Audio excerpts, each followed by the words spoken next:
गंगा तरंग रमणीय जटाकलापम गौरी निरंतर भूषित वाम भागम नारायण प्रिय मनंग मदापहार वाराणसी पुरपतिम भज विश्वनाथ। आदरणीय सभापति महोदय, मंचस्थ विद्वान एवं उपस्थित सभी विद्वानगण एवं श्रोतागण, आज का दिन कुछ ऐसा है कि हम लोग एक तरफ समारोह भी मना रहे हैं और दूसरी तरफ हम लोगों का दिल जो है कहीं न कहीं बहुत ज़्यादा दुखी भी है, क्योंकि हमारे एक प्रिय नेता का कल निधन हुआ है। फिर भी चूंकि ये पहले से जो है सब कुछ निश्चित किया गया था, तो हम लोग इस कार्यक्रम को अपनी जगह कर रहे हैं। जो मुझे विषय बताया गया है कि योग के दर्शन पक्ष पर मुझे कुछ बोलना है, तो मैं तो दर्शन का ही विद्यार्थी हूं और दर्शन की दृष्टि से ही सोचने की आदत हो गई है। तो मैंने सोचा कि क्या बोलूं। मुझे लगा कि आप सभी विद्वान हैं और यहाँ जो विद्यार्थी श्रोतागण भी हैं वो भी दर्शन की मूलभूत बातों से तो अच्छी तरह परिचित होते ही हैं। उन बातों को दोहराने का कोई खास मतलब नहीं है। तो कुछ ऐसी बात की जाए जिसको बोलने में भी मजा आए और जिसको सुनने में भी कुछ अच्छा लगे। तो मैंने सोचा कि मैं योग में वैज्ञानिकता की क्या संभावना है, इस पर मैं कुछ चर्चा करूं। ये सिर्फ योग में वैज्ञानिकता की मैं चर्चा नहीं कर रहा हूं, एक तरीके से समझिए कि अध्यात्म विद्या में वैज्ञानिकता की क्या संभावना है। आज के आधुनिक परिप्रेक्ष्य में मैं उसकी चर्चा करना चाहता हूं। तो इसके लिए पहले ये समझना जरूरी होगा कि वैज्ञानिकता से हमारा तात्पर्य क्या होता है। जब तक हम ये नहीं स्पष्ट हो जाएंगे, तब तक हम इस चीज का मीमांसा भी नहीं कर सकते हैं कि योग में इसकी क्या संभावना बनती है।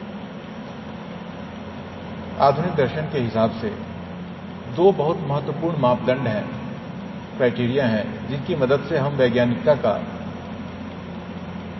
तय कर सकते हैं, उसको तय कर सकते हैं, सुनिश्चित किया जा सकता है। एक है फॉल्सिफिकेशन, जिसको हम अगर हिंदी में शायद ट्रांसलेट करें तो असत्यापनीयता। क्या उसको असत्यापित आप कर सकते हैं कि नहीं कर सकते हैं, एक ये बात होती है। दूसरी है इंटरसब्जेक्टिव डिमॉन्स्ट्रेबिलिटी, अंतर विषयी सिद्धि। दो या दो से अधिक लोगों के बीच में या उनके अनंतर क्या उसको सिद्ध करने की संभावना है या नहीं है। आधुनिक दर्शन में और विज्ञान में इसके ही रेफरेंस में, इसके ही संदर्भ में हम किसी भी बात की वैज्ञानिकता को समझते हैं। अगर ये दोनों बातें होती हैं तो हम उसको वैज्ञानिक मान सकते हैं, और अगर ये बातें नहीं होंगी तो हम उसको बस आस्था का विषय मान करके रह जाएंगे।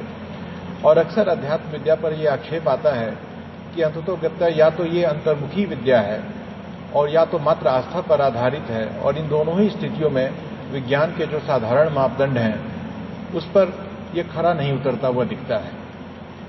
और शायद यही कारण है कि आज के समय में इसकी स्वीकार्यता में काफी कमी आई है। तो हमें इस विषय पर थोड़ा विचार करना चाहिए। पहली बात जो मैंने कही वो फॉल्सिफिकेशन की बात कही है, और सत्यापनीयता, जिसका मतलब होता है कि क्या हम किसी बात को जिसका क्लेम किया जा रहा है, जिसके बारे में कोई दावा किया जा रहा है, उसको असत्य सिद्ध करने की संभावना है या नहीं। अगर असत्य सिद्ध करने की संभावना उसकी बनती है तार्किक रूप से, तभी हम उसको वैज्ञानिक कह सकते हैं। जैसे कि मान लीजिए किसी ने कह दिया कि ईश्वर की सत्ता है। अब ईश्वर की सत्ता है, अगर ईश्वर की सत्ता मान लीजिए न हो वास्तव में, तो क्या यह सिद्धि के द्वारा प्राप्त हो सकता है, यह एस्टैब्लिश किया जा सकता है कि वास्तव में ईश्वर की सत्ता नहीं है? यदि ऐसा नहीं किया जा सकता है तो ये बात कि ईश्वर की सत्ता है, इसको हम वैज्ञानिक सत्य नहीं कह सकते हैं। किंतु यदि आप किसी प्रकार से ये सिद्ध कर सकें कि यदि ईश्वर नहीं है तो इस बात की सिद्धि भी हो सकती है, तो फिर इस क्लेम को, इस दावे को वैज्ञानिक माना जा सकता है, वैज्ञानिक तथ्य के रूप में स्वीकार किया जा सकता है। तो एक तो फॉल्सिफिकेशन से संबंधित बात है जो विज्ञान के मापदंड के रूप में इस्तेमाल किया जाता है, समझा जाता है। दूसरी बात है अंतर विषयी सिद्धि, इंटरसब्जेक्टिव डिमॉन्स्ट्रेशन। हम जो बात कह रहे हैं, क्या उसको दूसरे लोगों के सामने भी हम सिद्ध कर सकते हैं या नहीं कर सकते हैं। तो मटेरियल साइंसेज में, भौतिक विज्ञानों में तो निश्चित रूप से ऐसी संभावना बहुत स्पष्ट रूप से होती है। हम एक एक्सपेरिमेंट सेटअप कर देते हैं और दिखाते हैं कि इसके ये परिणाम हो रहे हैं और तब कहते हैं कि ये इंटरसब्जेक्टिवली डेमोन्स्ट्रेटिव है और उसको हम वैज्ञानिक तथ्य के रूप में स्वीकार कर लेते हैं। लेकिन आध्यात्म विद्या के संदर्भ में क्या ऐसी बात कही जा सकती है? तो ये दोनों मापदंड के अलावा एक और चीज विज्ञान की जो है वो बहुत ही रोचक है और मूलभूत है, वो कि उसका स्ट्रक्चर क्या होता है। विज्ञान का स्ट्रक्चर जो है वो हमेशा फ्लेक्सिबल होता है। कभी उसमें ये क्लेम नहीं किया जाता है कि यही अंतिम सत्य है। जो कुछ भी सत्य उसमें माना जाता है वह तात्कालिक सत्य के रूप में होता है, जब तक कि उससे और गहरे स्तर का और विस्तृत स्तर का कोई सत्य सामने ना आ जाए तब तक हम उसको वैज्ञानिक तथ्य के रूप में स्वीकार करते हैं। तो इसकी शुरुआत होती है प्राकथन से, हाइपोथेसिस से।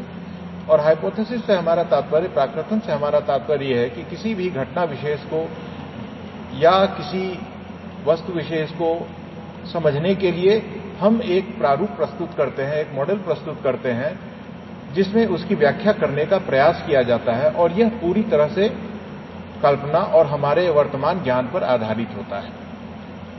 और उसकी मदद से हम उसकी व्याख्या करने का प्रयास करते हैं। साथ ही साथ वो व्याख्या ऐसी होती है कि यदि उसको सत्य माना जाए तो उससे कुछ निष्कर्ष निश्चित होते हैं। फिर उन निष्कर्षों के सत्यापन की बात होती है। भौतिक स्तर पे उनके सत्यापन हो सकता है कि नहीं हो सकता है, इसके विषय में जांच की जाती है। और यदि वो सत्यापित होते हैं प्रयोगों के माध्यम से, तो जिन प्राक्कथनों के आधार पे उन निष्कर्षों को निश्चित करके किया गया था, उन प्राक्कथनों को हम सही मान लेते हैं और तब वो मात्र प्राक्कथन के कथन नहीं होकर के बल्कि सिद्धांत बन जाते हैं। तब उनको हम वैज्ञानिक सिद्धांत के रूप में स्वीकार करने लगते हैं। तो कोई भी वैज्ञानिक सिद्धांत बनता कैसे है? प्रयोगों की सिद्धि के माध्यम से बनता है। उससे पहले वह मात्र एक क्लेम होता है। एक बात मुझे इस संदर्भ में याद आ रही है। स्टीफन हॉकिंग की एक पुस्तक है, बहुत ही पॉपुलर पुस्तक है, ब्रीफ हिस्ट्री ऑफ टाइम। उसमें एक बार वो एक सभा में संबोधित कर रहे थे और ब्रह्मांड की संरचना के विषय में जो है वैज्ञानिक प्रारूप की चर्चा कर रहे थे। तो एक वृद्ध महिला ने उनसे प्रश्न किया कि आप इतनी सारी बातें कर रहे हैं, न तो आप इस पृथ्वी से बाहर जाकर के ब्रह्मांड को देखे हैं, न तो आप जिन जो है अति सूक्ष्म कणों की बात करते हैं, परमाणु से भी सूक्ष्म कणों की बात करते हैं, उनको आपने कभी देखा है। तो आपकी इन बातों की सत्यता को मैं क्यों मानूं? मैं ये क्यों न मानूं कि ये पूरी पृथ्वी जो है कछुए के पीठ पर जो है वो स्थित है, जैसा कि हमारे कुछ जो है मान लीजिए धर्म ग्रंथों में चर्चा की गई है। उसको मानने में क्या हर्ज है? आपका भी ये तो प्रत्यक्ष ज्ञान पर आधारित नहीं है। तो स्टीफन हॉकिंग ने सीधा सा ये जवाब दिया कि कोई हर्ज नहीं है, मानने में कोई हर्ज नहीं है।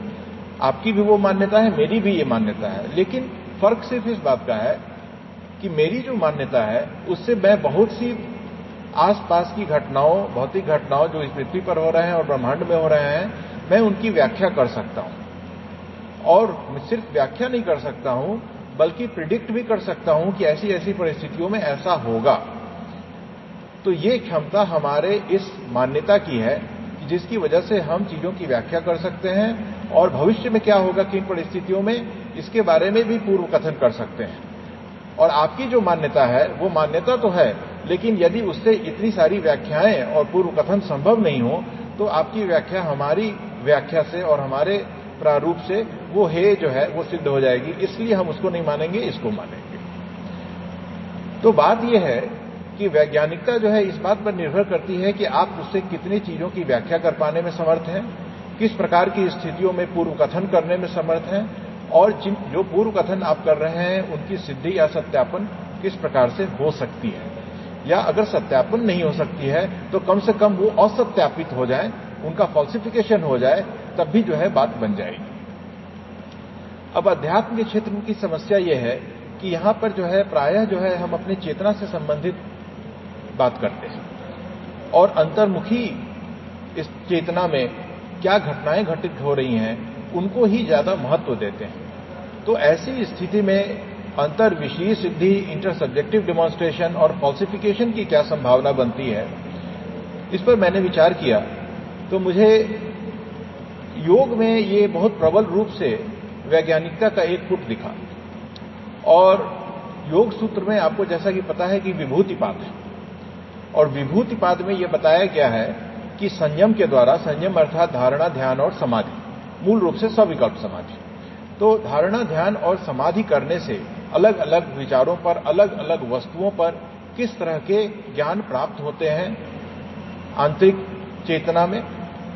तो ये एक ऐसी बात है योग परंपरा की जिसको हमें सूक्ष्मता से देखना पड़ेगा और इसके महत्व को समझना पड़ेगा, क्योंकि विभूतिपाद में एक नहीं ऐसे अनेक बातें कही गई हैं जिनमें अलग अलग प्रकार के आध्यात्मिक तरीके से ज्ञान प्राप्त करने की चर्चा है, और उन सभी का माध्यम जो है वह धारणा, ध्यान और समाधि। तो अब ये सोचिए कि ये एक तरह से एक प्राकथन है, एक प्रारूप आपको दिया जा रहा है। अब इसकी सिद्धि तो ये प्रक्रिया करने पर ही होगी। जैसे सामान्य विज्ञान में हम किसी चीज की सिद्धि करना चाहते हैं तो उसके लिए हम उसका एक्सपेरिमेंट सेटअप करते हैं, प्रयोग विधि सेटअप करते हैं, और तदंतर देखते हैं कि उसका परिणाम वो आ रहा है कि नहीं आ रहा है। मैं ये सोचता हूं कि यदि धारणा, ध्यान, समाधि के लिए जो कुछ भी आवश्यक है उसको करने के लिए यदि वो कोई व्यक्ति करता है, और उनमें से अनेक जो बातें कही गई हैं संयम से संबंधित जो ज्ञान हमें प्राप्त होते हैं, उसमें से हम किसी भी बात को एक उठा करके यदि उस पर संयम करते हैं और हमें वो ज्ञान प्राप्त होता है, तो ये अपने आप में पर्याप्त अंतर्विषयी सिद्धि है। ये अपने आप में एक डिमॉन्स्ट्रेशन है, क्योंकि आपने जो क्लेम किया वो जो है आंतरिक जगत में, चेतनात्मक जगत में उस प्रक्रिया के माध्यम से आपको वो ज्ञान प्राप्त हुआ। और अंतर्विषयी सिद्धि ये इसलिए है क्योंकि ये सिर्फ क्लेम करने वाले तक सीमित नहीं है। ऐसा नहीं है कि ये ज्ञान जिसने क्लेम किया है सिर्फ उसको ही प्राप्त हो रहा है। यह ज्ञान किसी को भी प्राप्त हो सकता है, बशर्ते कि उसके लिए जो आवश्यक चीजें हैं, जो आवश्यक उस प्रयोग विधि को रखने के लिए या परिपूर्ण करने के लिए आवश्यक है, हम जो कुछ भी उसके लिए आवश्यक है जब वो पूरा करते हैं, अर्थात धारणा, ध्यान और समाधि की जो प्रक्रिया है, यदि उसको हम अपनाते हुए उसका संयम करते हैं, उस पर संयम करते हैं, उस विचार या वस्तु पे, तो वो ज्ञान हमें या तो प्राप्त होगा या तो नहीं होगा। यदि प्राप्त होता है तो वह सत्यापित भी होता है और अंतर्विषयी स्तर पे वो सिद्ध भी होता है, और यदि वो नहीं होता है तो हम कह सकते हैं कि वह असत्यापित हुआ। तो असत्यापित होने की भी संभावना उसमें है। तो असत्यापित होने के लिए लेकिन पहले जरूरी यह है कि हमारी प्रयोग विधि सही तरीके से सेटअप की गई। अगर हमारे धारणा, ध्यान और समाधि की प्रक्रिया में ही कहीं कमी है, जो प्राकथन हमारा योग परंपरा का है, यदि उसके अनुसार हम धारणा, ध्यान और समाधि कर रहे हैं सफलतापूर्वक, और तब यदि हमें वो अनुभव प्राप्त न हो, तो हम कह सकते हैं कि वह असत्यापित हुआ। किंतु यदि हम उसको उस विधि से कर रहे हैं और वह ज्ञान हमें प्राप्त होता है, वह फल हमें प्राप्त होता है जिसकी वहां चर्चा की गई है, तो वो पूरा का पूरा जो मॉडल है, पूरा का पूरा जो एक योग दर्शन का जो प्रारूप है, प्राकथन है, वो एक सिद्धांत के रूप में, एक सिद्ध सिद्धांत के रूप में वो सामने आता है। और ऐसी स्थिति में हम उसको वैज्ञानिक जरूर कह सकते हैं, मेरी ये मान्यता है। और वह वैज्ञानिकता जो है निश्चित रूप से उसमें कुछ विशेषता है। वह विशेषता यह है कि यह एक आध्यात्मिक वैज्ञानिक बात होगी, जबकि सामान्यतः हम आधुनिक युग में जिस वैज्ञानिकता की बात करते हैं वह भौतिक वैज्ञानिकता है। तो भौतिक वस्तुओं से, भौतिक क्षेत्र में हम वैज्ञानिक शोध करते हैं, सत्यापन करते हैं, लेकिन आध्यात्मिक क्षेत्र में भी वैज्ञानिकता की संभावना है। और ये योग दर्शन जो है सबसे ज्यादा स्पष्ट रूप से इन दोनों मापदंडों पर खरा उतरता है, चाहे वह फॉल्सिफिकेशन का हो, असत्यापनीयता का हो, या अंतर्विषयी सिद्धि का हो, इंटरसब्जेक्टिव डिमॉन्स्ट्रेशन का हो। विशेष करके विभूतिपाद के संदर्भ में वहां पर ये बिल्कुल ये ऐसा नहीं है। विभूतिपाद ये नहीं कह रहा है कि आपको सिर्फ एक अनुभव प्राप्त होगा और वो अनुभव आप तक ही सीमित रहेगा, बल्कि दूसरे लोग भी उस अनुभव को प्राप्त कर सकते हैं। अच्छा देखिए, सिर्फ इतना ही नहीं, यदि वो मान लीजिए आपके अनुभव में आता है, संयम से आपको वो फल प्राप्त होता है, और तो उसके माध्यम से आपको इस भौतिक जगत के विषय में भी बहुत प्रकार के ज्ञान प्राप्त होते हैं, या इस भौतिक जगत में जो दूसरे व्यक्ति हैं उससे संबंधित भी बहुत तरह के ज्ञान प्राप्त हो सकते हैं। जैसे उसमें यह है कि आप दूसरे के मन के विचारों को समझ सकते हैं, अब दूसरे के मन के विचार को जानना, ये एक भौतिक स्तर की बात है, क्योंकि दूसरा व्यक्ति भी भौतिक स्तर पे है और उसके विचार भी इसी देश काल के जगत में है। और इसकी सत्यापनीयता यदि संयम के द्वारा सिद्ध होती है तो निश्चित रूप से यह इंटर सब्जेक्टिव डेमोन्स्ट्रेशन है, या ब्रह्मांड से संबंधित अन्य प्रकार के विशिष्ट ज्ञान प्राप्त करना, इस तरह की चीजें भी हैं उसमें, तो उन सब की सत्यापनीयता इसी देशकाल के भौतिक जगत में है। तो ये ऐसा नहीं है कि ये जो सिद्धि हो रही है या सत्यापन हो रहा है वह सिर्फ चेतना के क्षेत्र तक सीमित है, उसका दायरा भौतिक जगत को भी जो है कहीं न कहीं छूता है। और भौतिक जगत को छूने से एक बात, दूसरी जो महत्वपूर्ण बात सिद्ध होती है वह यह कि यह जो प्रारूप है वह एक्सक्लूसिवली, या ये कहिए कि मात्र आध्यात्म के क्षेत्र के लिए नहीं है, बल्कि इस भौतिक क्षेत्र और भौतिक जगत पे भी लागू होता है। और वो जो प्राकथन है वो अध्यात्म के जगत और भौतिक जगत दोनों को समाविष्ट करके वो आपके सामने एक प्रारूप प्रस्तुत कर रहा है उसकी व्याख्या करने के लिए।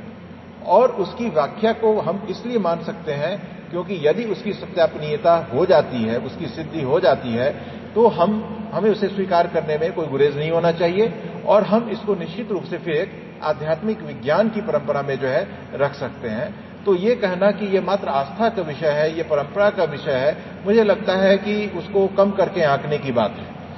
हमें देखना चाहिए कि वैज्ञानिकता से क्या मतलब है, और वैज्ञानिकता के हिसाब से उसकी जब परख हम करेंगे तो हम पाएंगे कि योग दर्शन विशेष रूप से उस पर जो है खरा उतरता है, और हम उसको एक आध्यात्मिक विज्ञान की परंपरा में स्वीकार कर सकते हैं। मेरा यही निवेदन है, आप सभी लोग इस पर विचार करेंगे। धन्यवाद।